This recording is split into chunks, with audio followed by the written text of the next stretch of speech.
We have a celebratory mood here in the Weather World studios today, not only because it's National Weather Person's Day, Rob, but today is also the kickoff to the Weather World Trivia Contest. A lot of folks get really excited about this. We had more than 260 people from over 7 different states participating last year. The contest has been going on for several decades at this point, and people get really serious and competitive. That's right, and if you are new to the contest, what we do is that we ask a question each weekday here on Weather World, and you'll be answering those every Friday. So what you do is you go to our website. We'll show you that in a moment. We'll have a total of 20 questions starting today and running through March 1st. And at the end of each week, you can submit that week's questions online. And that's from 5 o'clock on Friday to 5 o'clock Eastern on Monday.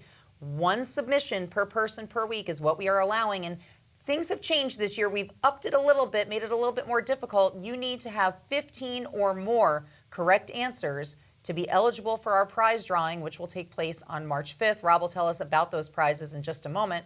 And then each week on a Tuesday, we will reveal the answers to the previous week's questions. So what you can do is go to weatherworld.psu.edu and click on 2024 Trivia Contest, and that is how you can play along with us. Yeah, it's very exciting. We want to give you a snapshot, an idea, if you will, of a question like you might encounter this year's contest. So this is an example from last year. This was question 16 in last year's contest, and it read, in late February 2022, WPSU FM's transmitter in northern PA experienced a technical failure due to weather. Why was a technician not able to climb the broadcast tower to make repairs? And the choices were fog, a thunderstorm, snow, or ice, and the correct answer was D, ice. This was actually based on a tweet that had been sent out by WPSU talking about the coating of ice on their transmitter serving northern Pennsylvania. So you could have found this online. We found that a lot of the questions in years past were Googleable. We really worked hard this year to make sure that they're even tougher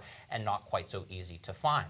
Let's talk about prizes. We've got a third place prize here, a 16 by 24 canvas print of a beautiful photo taken by Kurt Weinhold in Potter County.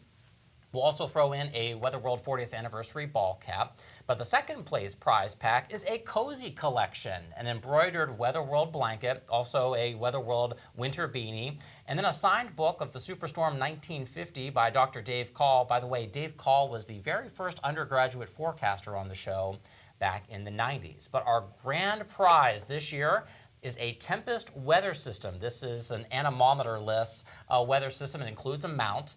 It also has capabilities with smartphones, and we're also throwing in a Weather World 40th Anniversary ball cap. By the way, the Tempest weather system was generously donated by a longtime viewer. So some really nice prizes for folks to get in the running for this year. That's right. So you may be wondering, well, what are you going to ask this year? Well, let's start it. Question 1 in this year's trivia contest. Last year, Pennsylvania made it all the way until February 27th before a winter storm warning was issued for any part of the Commonwealth. In the previous 5 years, what was the average number of winter storm warnings issued for any part of Pennsylvania in the first 58 days of the calendar year?